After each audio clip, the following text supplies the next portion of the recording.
మహబూబాబాద్ జిల్లా నెల్లికుదురు మండలంలోని వావిలాల గ్రామంలో గౌడుల ఆరాధ్య దైవం శ్రీ కంఠ మహేశ్వర స్వామి దేవాలయం నిర్మించి విగ్రహ ప్రతిష్ఠ, జలాభిషేకం, బో సమర్పించి వేద పండితులచే విశేష పూజలు నిర్వహించి సుమారు 30 లక్షల వ్యయంతో తమ చిరకాల వాంఛ అయిన శ్రీ రేణుకా ఎల్లమ్మ సహిత కంఠ మహేశ్వర గుడి నిర్మాణం పూర్తి చేసుకున్నామని తమకు సహకరించిన గ్రామ గౌడ సంఘం సభ్యులు, కమిటీ, ఈ గుడి నిర్మాణానికి సహకరించిన ప్రజాప్రతినిధులు, దాతలకు ధన్యవాదాలు తెలుపుతూ ఈ గుడి నిర్మాణానికి శ్రీకారం చుట్టి అమరులైన నాలం వెంకటలక్ష్మిని ఈ సందర్భంగా గౌడ సంఘం కమిటీ సభ్యులు గుర్తు చేసుకుని ఆమెను అభినందించారు.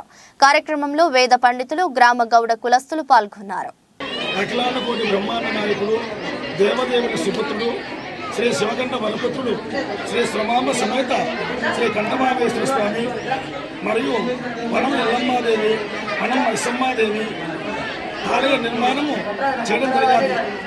ఈరోజు ఈ గ్రామంలో జరగబోయే కార్యక్రమాలు 2024 మార్చి 3వ నెల 26 నుండి ఈ కార్యక్రమాలు 5 రోజుల పండుగ ప్రారంభమండి.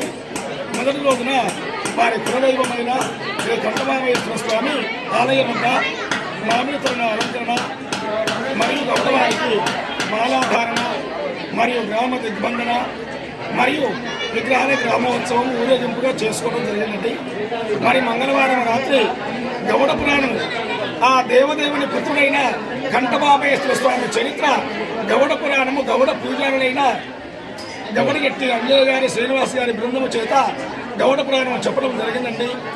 రెండవ రోజు గుడి వద్ద మహిళలందరూ కూడా మంగళారతులు తీసుకొని వచ్చి దంపతులతో సహా గణపతి పూజ, పుణ్యవాచన, మండపారాధన, గణపతి హోమము, రుద్రహోమము, నవగ్రహ హోమము, పూర్ణావతి చేయడం జరిగింది. మరి రాత్రి వేళ దీపోత్సవము